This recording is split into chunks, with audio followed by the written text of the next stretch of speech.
Nag-umpisa ang palabas habang pinapakilala ang ating bida. Siya ay si Hutch Mansell at ini-interrogate ng dalawang pulis. Ang kanyang mga kamay ay nakaposas at parang siya ay nakagawa ng isang krimen. Maya-maya nagsindi siya ng sigarilyo at nagbukas ng lata ng tuna upang ipakain sa kanyang pusa na nasa loob pala ng kanyang jacket. Ang dalawang pulis ay nakaupo sa kanyang harapan. Marami silang gustong malaman. Tinanong nila ang ating bida kung ano ang kanyang pangalan at sumagot ito ng nobody. Sa sumunod na eksena ay pinakita ang nakaraan ni Hutch. Dito ay nalaman natin na siya ay isang ordinaryong tao lamang. Siya ay kasal kay Becca, isang successful na businesswoman, at meron silang dalawang anak. Nagtatrabaho si Hutch bilang isang tipikal na empleyado sa kumpanya ng kanyang biyanan na isang metal fabrication company. Subalit ang paulit-ulit na trabaho ay nagbibigay ng pahirap sa kanya. Dagdag pa dito ang kanyang anak na si Blake ay hindi siya nirerespeto at tila walang pakialam tuwing uwi siya galing trabaho. Sa madaling salita, isang walang kwentang ama ang tingin niya sa ating bida. Sa kanilang bahay, hindi na rin magkasundo sina Hutch at ang kanyang asawang si Becca. Madalas na silang natutulog ng hindi magkatabi at may unan pa sa pagitan nila. Ang nararamdaman ni Hutch na kabiguan at kalungkutan ay mas lalong tumitindi. Ngunit, ang kanyang anak na babae na si Sammy ay mahal na mahal ang ating bida. Si Hutch naman ay very protective din sa kanyang anak at mahal na mahal din niya ito. Isang gabi, naabala ang kanilang mahimbing na tulog dahil sa pagtahol ng aso, kaya nagising si Hutch. Gumising siya upang tignan kung may tao at para i-check na din si Sammy. Dun niya nakita na mahimbing ang tulog nito sa kanyang kwarto. Habang pababa siya ng hagdan dito niya nakita ang dalawang magnanakaw na pumasok sa kanilang bahay. Puno ng takot at pagkabigla kumuha si Hutch ng golf club bilang proteksyon niya habang palihim na humihingi ng saklolo. Sa kasamaang palad, nakita siya ng babaeng magnanakaw at itinutok ang baril nito kay Hutch kaya napilitan siyang itigil ang kanyang paghingi ng tulong. Ang mga magnanakaw ay hinahanap kung saan nakatago ang pera, habang ang kasamahan nitong lalaki ay pilit na kinukuha ang relo at singsing ni Hutch. Samantala, nakita naman ng babaeng magnanakaw ang isang glass bowl na may lamang konting pera at isang bracelet. Kinuha niya ang mga ito at naghahanda ng umalis. Habang nangyayari ito, napansin ni Hutch ang tato ng babae sa kanyang braso at hinayaan na lamang ito sa kanilang ginagawa. Makalipas ang ilang sandali biglaang dumating si Blake at inatake nito ang lalaki. Samantalang naisipan naman ni Hutch na atakihin din ang babae gamit ang golf club, ngunit nagdalawang isip siya. Sa halip, inutusan niya ang kanyang anak na hayaan na lang silang makaalis. Dali-dali namang umalis ang mga magnanakaw habang si Blake ay nagkaroon ng black eye dahil sa gulo. Kinagabihan, dumating ang mga pulis upang imbestigahan ang pagnanakaw, subalit ang pamilya ni Hutch ay dismayado sa desisyon nito na hindi labanan ang mga magnanakaw. Sa sobrang kahihiyan at inis sa sarili, napagdesisyonan ni Hutch na sa sofa na lang siya matutulog. Sinamahan naman siya ni Sammy na siyang nagbigay ng saya sa kanya ng gabing yun. Nagsuggest naman si Sammy na kumuha sila ng pusa upang magbigay saya sa kanilang bahay. Sa sumunod na araw, tinanong ni Blake si Hutch kung pwede niya itong ma-interview para sa kanyang school project tungkol sa mga war veterans. Subalit, inamin ni Hutch na hindi siya isang sundalo dahil siya ay isang auditor lamang. Nirekomenda naman ni Becca kay Blake na ang uncle na lang nito ang interviewin tungkol dito dahil ito ang merong military experience. Sa kanyang pinagtatrabahuan, si Hutch ay kinausap ng kanyang brother-in-law na si Charlie. Minaliit din siya nito dahil nga hindi niya nilabanan ang mga magnanakaw. Binigyan din siya nito ng baril at sinabihan siya na gamitin ito sa susunod. Pagkatapos nilang mag-usap ni Charlie, kinausap ni Hutch ang kanyang father-in-law at nagpropose na bibilhin niya ang buong kumpanya. Subalit hindi ito pumayag, at sinabing mas lakihan ang offer nito sa susunod nilang pag-uusap. Pagkatapos, pumunta si Hutch sa kanyang opisina, sinarado ang pinto, at tinawagan ang kanyang kapatid na si Harry gamit ang radyo. Ikuninto niya dito ang lahat na nangyari nung gabi ng pagnanakaw. Pinaliwanag niya dito kung bakit hindi niya nilabanan ang mga magnanakaw. Napansin niyang mga menor de edad pa ang mga ito, mga takot at desperadong makakuha maski maliit na pera. Sinabi rin ni Hutch na yung mga dala nilang baril ay walang bala at napilitan lamang sa ginawa. Nabihan naman siya ni Harry na tama lamang ang kanyang ginawa at wag nang gumawa ng bagay na ikapapahamak nito. Binisita din ni Hutch ang kanyang ama na si David na nasa isang nursing home at sinariwan nito ang kanilang nakaraan. Kinagabihan, pag-uwi ni Hutch sa kanilang bahay, nakita niya ang kanyang pamilya na naghahanda na para kumain. pero meron siyang nararamdamang tensyon. Si Blake ay hindi siya pinapansin at galit dahil sa hindi niya ito natulungan noong nakaraang gabi. Subalit, tinanong pa rin siya ni Becca kung kamusta ang araw nito at sinabihan na umupo para kumain. Sa kabilang banda si Sammy ay tahimik at tila malungkot nang tinanong ito ni Hutch kung ano ang problema. Sinabi nito na nawala ang kanyang bracelet na nilagay niya sa bowl. Naalala naman ni Hutch na kinuha ng mga magnanakaw ang lahat ng bagay na nasa bowl nung araw na pumasok ang mga ito. Determinado si Hutch na bawiin ang bracelet ng kanyang anak kaya bumisita ito sa kanyang ama at kinuha ang luma nitong FBI badge at baril upang hanapin at tugisin ang mga magnanakaw. Pagkatapos nito bumisita naman siya sa isang tattoo parlor kung saan siya ay pinagtawanan. Subalit nang makita nila ang tattoo nito sa kamay, biglang nagbago ang kanilang pag-ugali at nagpasalamat sa kanyang serbisyo. Nagbigay din sila ng mga impormasyon tungkol sa taong hinahanap niya na may kaparehong tattoo nung mga magnanakaw. Dahil sa mga impormasyon na ito, natuntun ni Hutch ang magkasintahan na siyang nagnakaw sa kanilang bahay, at sinabihan ang mga ito na ibalik ang kanyang relo at ang bracelet ni Sammy. Subalit sinabi ng dalawa na wala silang alam tungkol sa bracelet. Dahil dito nagalit si Hutch at nagpasya na halughugin ang buong bahay. Ngunit nakita ni Hutch ang nakakalungkot na sitwasyon ng magkasintahan nang biglang magising ang anak nilang may sakit. Napansin niyang merong malubhang sakit ang bata, kaya napilitan silang magnakaw upang maipangpagamot sila sa bata. Dahil dito, nagdesisyon si Hutch na umalis na lamang ng bahay nila. Dahil sa labis na galit at nararamdamang sama ng loob dahil sa sitwasyon, sinuntok nito ang pader ng paulit-ulit. Pagkatapos, sumakay si Hutch ng bus pauwi sa kanilang bahay. Sa kalagitnaan ng biyahe, ay sumakay ang 5 kalalakihan at nagsimulang takutin ang mga pasahero, lalo na ang isang batang babae na mag-isang nakaupo. Di niya matiis ang mga nangyayari kaya kumilos na si Hutch. Sinabi niya sa driver ng bus na umalis at kinausap ang nanggugulong mga lalaki. Tinanggal ni Hutch ang mga bala ng kanyang baril bilang warning. Ngunit, hindi siya sineryoso ng mga ito at sa halip ay pinagtawanan pa siya. Dahil dito nagalit at nagwala si Hutch. Walang awa niyang binugbog ang mga lalaki. Sa gitna ng laban ay nasaksak si Hutch, ngunit kahit nasugatan pa ito, hindi siya umatras sa laban at halos mapatay niya ang mga lalaki. Pagkatapos ng nangyaring gulo, humingi ng paumanhin si Hutch sa bus driver dahil sa naidulot nitong gulo at umuwi na siya ng bahay.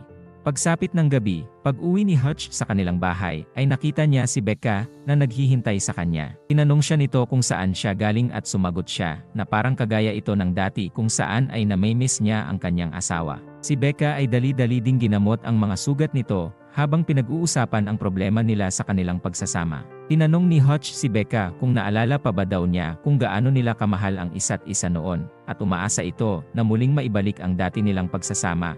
At nagsimula ulit silang maging sweet sa isa't isa nang tanggalin ni Becca ang unan na matagal nang naghihiwalay sa kanila. Samantala, si Yulian Kuznetsov, isang Russian mob enforcer, ay biglang nagalit sa kanyang driver at pumasok sa Club Malina. Nag-perform siya sa stage at nakipag-usap sa isang grupo ng mga lalaki at siniguro nito ang seguridad para sa Obshak, isang malaking operasyon na may kinalaman sa money laundering. Pinakilala sila ni Yulian kay Pavel, ang kanyang kanang kamay, at siniguro ulit sa kanila na ang kanilang pera ay ligtas. Ngunit sa kabila ng ginawa niya, upang makuha ang kanilang tiwala, isang lalaki pa rin ang walang bilib sa kanya. Galit naman ang sinagot ni Yulian dito, at pinatay ang isa sa kanyang mga tauhan upang patunayan kung gaano siya kamapanganib. Sa sumunod na eksena, bumisita si Yulian sa kanyang kapatid sa ospital, na isa pala sa mga lalaking binugbog ni Hutch noon sa bus. Naghinala si Yulian na ang pag-atake ay konektado sa Obshak at may nakita siyang Metro card noong nangyari ang gulo. Sa kasamaang palad ang card na ito ay kay Hutch at dahil dito, naging number 1 target na siya ngayon ng Russian gangster. Sa sumunod na araw, naging masayahin na ulit si Hutch. Pinuri pa niya si Blake dahil sa tapang nito na labanan ang mga magnanakaw. Bigla namang tumawag si Harry, ang kapatid ni Hutch, at sinabihan siya nito na mag-ingat kay Yulian. Sinabi rin ni Harry na makipagkita sa taong may pangalan na The Barber sa isang malapit na salon para sa mga dagdag na impormasyon. Walang sinayang na oras si Hutch at dali-daling nakipagkita sa The Barber na siyang nagbigay ng detalye tungkol kay Yulian at sa Obshak. Nagbabala naman ang The Barber na maaring target ni Yulian ang pamilya ni Hutch at pinayuhan siya na bantayan ang mga ito. Samantala, habang binabantayan ni Yulian ang kanyang kapatid, gusto na nitong maghigante sa taong may gawa nito sa kapatid niya. Sinabi ng kanyang mga kasama na nasa isang nursing home ang ama ni Hutch, Nagbigay pa ng ibang impormasyon tungkol kay Hutch ang sekretary ni Julian. Ngunit wala siyang makitang ganun kahalaga sa mga ito. Habang nasa bahay, makikitang masaya si Hutch, pinagluto niya ang kanyang pamilya at inaya na magbakasyon sila sa Italy, sa kabila ng panganib na pwedeng gawin ni Julian sa kanila. Biglaan siyang nakadama ng panganib ng may kotseng paparating sa kanilang bahay. Agad na dinala ni Hutch ang kanyang pamilya sa basement ng kanilang bahay, at sinabihan na huwag gumawa ng ingay o tumawag ng pulis. Nangako siya na babalikan niya ang mga ito. Pagkatapos, umatake na nga ang mga tauhan ni Julian sa pamumuno ni Pavel. Ngunit nasurpresa sila dahil matapang na lumaban si Hutch na halos mabugbog ang lahat sa kanila. Ngunit, sinugod ni Pavel si Hutch sa likod gamit ang taser. Nang mawalan siya ng malay ay isinikay nila ito sa sasakyan. Maya-maya, wala silang kaalam-alam na nagising na pala si Hutch. Dito ay ginamit niya ang fire extinguisher upang i-dislocate ang kanyang kamay para matanggal ang posas. Ginamit din niya ito para bulagin ang mga dumukot sa kanya na siyang dahilan ng pagbangga ng kanilang sasakyan. Pagkatapos ay lumabas siya sa trunk at pinakilala ang totoo nitong pagkatao kay Pavel bago ito mawalan ng malay. Dali-daling bumalik si Hutch sa kanilang bahay at pinuntahan agad nito ang kanyang pamilya na nasa basement. Pinadala niya agad ang mga ito sa isang ligtas na lugar dahil gusto niyang tapusin ang problema niya kay Julian. Pinangako naman niya kay Becca na ginagawa niya ang lahat ng ito para maging ligtas ulit silang pamilya, at kukunin niya ang mga ito kapag naging okay na ang lahat. Pagkaalis ng kanyang pamilya, nilagay ni Hutch ang mga kalalakihan sa sopa at sinabi sa kanila ang kanyang sekreto. Siya pala ay isang dating assassin na nagtatrabaho sa mga intelligence agencies upang patayin ang mga untouchable at dangerous targets. Sinabi rin nito na nagretiro siya nung nalaman niya na ang last target na papatayin na sana niya ay isa palang pamilyadong tao at masaya ang kanilang pamilya, at ginagawa lahat ng taong yun upang magbagong buhay. Mula noon, pinipilit na rin ni Hutch ang magbagong buhay at kalimutan ang nakaraan nito. Maya-maya, nakita niya ang bracelet ni Sammy malapit sa nagkalat na dugo at napagtanto nito na naiwasan sana ang lahat ng ito kung nakita lamang niya ang bracelet ng mas maaga. Naisip niya din agad na dapat mawala ang lahat ng ebidensya tungkol sa nangyaring patayan. Upang magawa ito, sinunog niya ang kanilang bahay, kasama ang mga tauhan ni Julian na nasa loob, at kinuhanan ng litrato ang kanyang pamilya bago ito umalis. Tinakaw niya din ang kotse ng nakaalitan niyang kapitbahay.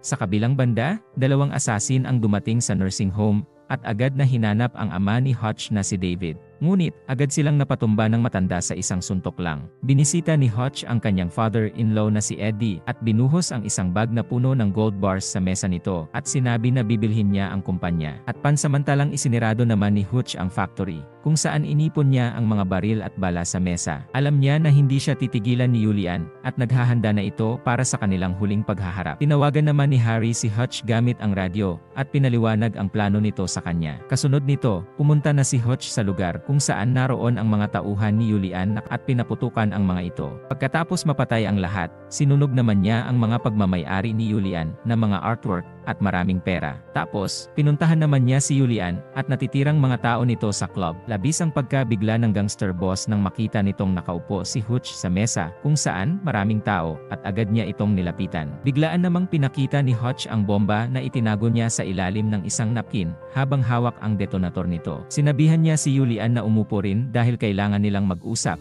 at ginawa naman niya agad ito. Sinabi ni Hutch kay Julian na ang lahat ng pagmamay-ari nito ay sinunog niya at ngayon meron itong dalawang pagpipilian. Una, ay ang patayin niya si Hutch o kunin ang mga natitira nitong ari-arian at umalis na lamang. Sinabi rin ni Hutch na kalimutan na lamang ni Julian ang lahat at piliing manirahan ng mapayapa bago umalis ng club. Subalit, sa sobrang galit ni Julian, ay inutusan nito ang lahat ng kanyang mga tauhan na patayin ang ating bida. Nailagan naman ni Hutch ang lahat ng pag-atake sa kanya, at inilihis niya ang mga ito papunta sa kanyang factory kung saan nakahanda na ang kanyang mga baril. Hindi alam ni Julian na nasa loob din pala ng factory sina David at Harry upang tulungan si Hutch. Nag-setup naman ng mga patibong ang ating bida para mapatay ang mga kalaban. Pumanig naman ang swerte sa ating bida nang matrigger ng mga tauhan ni Julian ang mga patibong at nagresulta sa halos pagkaubos ng mga ito. Habang pinatay naman nina David at Harry ang mga nakaligtas gamit ang kanilang galing sa pakikipaglaban.